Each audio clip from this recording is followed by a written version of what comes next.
नमस्कार दोस्तों, स्वागत है आप सभी का IPNGS स्टडी यूट्यूब चैनल पर। तो दोस्तों, आज की इस वीडियो में हम आप लोग को वैदिक काल के टॉप 45 क्वेश्चंस बताएंगे, जो कि आपके इम्पोर्टेंट क्वेश्चंस विथ आंसर रहने वाला है। अगर आप किसी भी कंपटीशन एग्जाम की तैयारी कर रहे हैं, जैसे SSC, रेलवे, स्टेट एग्जाम आदि एग्जामों की तैयारी कर रहे हैं, तो यह वीडियो आपके लिए है। तो दोस्तों, अगर आप चैनल में पहली बार विजिट किए हैं तो चैनल को सब्सक्राइब एवं वीडियो को लाइक जरूर कीजिएगा। तो आइए दोस्तों, जानते हैं आज का पहला क्वेश्चन क्या रहने वाला है। तो पहला क्वेश्चन है, ऋग वैदिक काल के लोगों की रचना नहीं मानी जाती है। तो इस क्वेश्चन का सही आंसर हो जाएगा चयवन।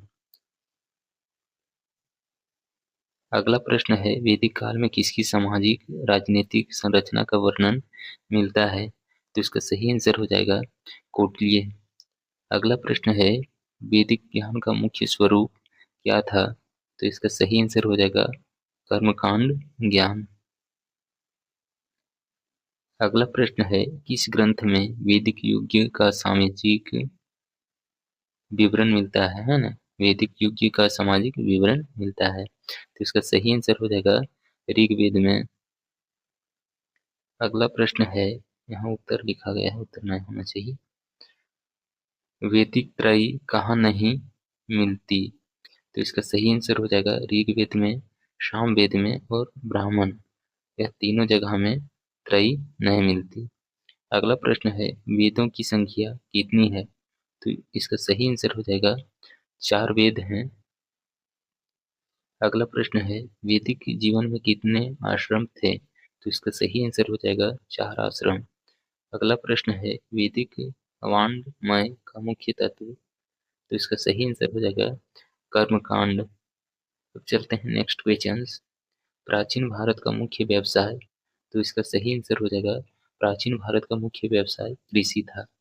अगला प्रश्न है, भारतीय धर्म का आखिरी ग्रंथ। तो इसका सही आंसर हो जाएगा उपनिषद भारतीय धर्म का आखिरी ग्रंथ था।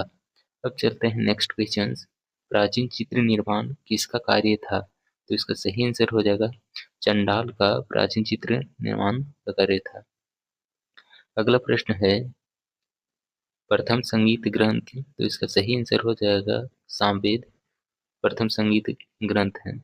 अगला प्रश्न है, वेदों की दृष्टता कौन। तो इसका सही आंसर हो जाएगा ऋषि। अगला प्रश्न है, वैदिक अंश कितने प्रमुख हैं। तो इसका सही आंसर हो जाएगा 10 वैदिक अंश प्रमुख हैं। अब चलते हैं नेक्स्ट क्वेश्चन। पुराणों की संख्या कितनी है। तो इसका सही आंसर हो जाएगा 18 पुराण हैं। अब चलते हैं नेक्स्ट क्वेश्चन। वैदिक काल का मुख्य व्यवसाय। तो इसका सही आंसर हो जाएगा पशुपालन वैदिक काल का मुख्य व्यवसाय था। अगला प्रश्न है, पुत्र शब्द किस देवता के लिए। तो इसका सही आंसर हो जाएगा यज्ञ पुत्र शब्द है। पुत्र शब्द जो था वो यज्ञ देवता के लिए था, है ना। अब चलते हैं नेक्स्ट क्वेश्चन। अग्नि सूक्त किस देवता का है। तो इसका सही आंसर हो जाएगा यज्ञ। अगला प्रश्न है, मंत्रणा का अर्थ है। तो इसका सही आंसर हो जाएगा सलाह। अगला प्रश्न है, आर्यों का निवास स्थान सप्त सिंधु है। अब चलते हैं नेक्स्ट क्वेश्चन। वैदिक काल में सबसे सम्मानित वर्ग। तो इसका सही आंसर हो जाएगा ब्राह्मण। अगला प्रश्न है, वैदिक विद्यालय क्यों खोले जाते थे। तो इसका सही आंसर हो जाएगा धार्मिक शिक्षा हेतु। अब चलते हैं नेक्स्ट क्वेश्चन। वैदिक काल में धन का मुख्य स्रोत। तो इसका सही आंसर हो जाएगा पशुपालन। अगला प्रश्न है, पूर्व दक्षिण दिशा को क्या कहते थे। तो इसका सही आंसर हो जाएगा आग्नेय दक्षिण पूर्व। अगला प्रश्न है, वैदिक राज्य किस पर आधारित था। तो इसका सही आंसर हो जाएगा जनपद। अगला प्रश्न है, सूर्य और अग्नि को क्या मानते थे। तो इसका सही आंसर हो जाएगा देवता। अगला प्रश्न है, किस नदी को प्राचीन नदी राजा कहा जाता। अगला प्रश्न है, किस नदी को प्राचीन नदी राजा कहा गया, तो इसका सही आंसर हो जाएगा गंगा नदी। अब चलते हैं नेक्स्ट क्वेश्चंस। वेदांग कितने हैं? तो इसका सही आंसर हो जाएगा 6। अगला प्रश्न है, ऋग्वेद में 600 ईसा पूर्व बाद किस सूक्त का उल्लेख है? तो इसका सही आंसर हो जाएगा राजसूय यज्ञ। अगला प्रश्न है, वैदिक काल में कौन यह स्पष्ट वर्णित? तो इसका सही आंसर हो जाएगा वैदिक धर्म। अब चलते हैं नेक्स्ट क्वेश्चंस। परिषद किसकी संस्था थी? तो इसका सही आंसर हो जाएगा सभा समिति की परिषद संस्था थी। अगला प्रश्न है, वैदिक संस्कृति की सर्वश्रेष्ठ कृति? तो इसका सही आंसर हो जाएगा उपनिषद। अब चलते हैं नेक्स्ट क्वेश्चंस। वैदिक सभ्यता का प्रमुख धर्म क्या था? तो इसका सही आंसर हो जाएगा प्राकृतिक पूजा। अगला प्रश्न है, आर्यों की मुख्य भाषा कौन सी? तो इसका सही आंसर हो जाएगा संस्कृत आर्यों की मूल भाषा थी। अब चलते हैं नेक्स्ट क्वेश्चंस। ऋग्वेद किसका संग्रह है? तो इसका सही आंसर हो जाएगा सूक्तों का। अगला प्रश्न है, किस वेद को कर्मकांड का वेद कहा गया है? तो इसका सही आंसर हो जाएगा यजुर्वेद। अगला प्रश्न है, किस वेद को जादू टोने का वेद कहा गया? तो इसका सही आंसर हो जाएगा अथर्ववेद। अब चलते हैं नेक्स्ट क्वेश्चंस।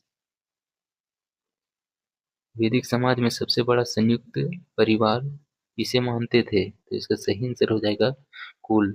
अगला प्रश्न है, ग्रामा का प्रमुख कौन था? तो इसका सही आंसर हो जाएगा ग्रामीण। अगला प्रश्न है, वैदिक लोगों का प्रमुख भोजन? तो इसका सही आंसर हो जाएगा दूध और घी। अगला प्रश्न है, वैदिक समाज था पितृसत्तात्मक। अब चलते हैं नेक्स्ट क्वेश्चंस। दयुस शब्द का प्रयोग किसके लिए होता था? तो इसका सही आंसर हो जाएगा आकाश के लिए। अगला प्रश्न है, वैदिक काल की सर्वप्रथम धातु कौन सी थी? तो इसका सही आंसर हो जाएगा तांबा वैदिक काल की सर्वप्रथम धातु थी। अगला प्रश्न है, सरस्वती नदी का उल्लेख किस वेद में सर्वाधिक है? तो इसका सही आंसर हो जाएगा ऋग्वेद में सरस्वती नदी का उल्लेख सबसे ज्यादा मिलता है। अगला प्रश्न है, अश्वमेध यज्ञ मुख्यतः कौन करता था? तो अश्वमेध यज्ञ राजा लोग किया करते थे। दोस्तों, अगर वीडियो आपको अच्छा लगा होगा तो चैनल को सब्सक्राइब एवं वीडियो को लाइक जरूर कीजिएगा। फिर मिलते हैं नेक्स्ट वीडियो में, तब तक के लिए जय हिंद।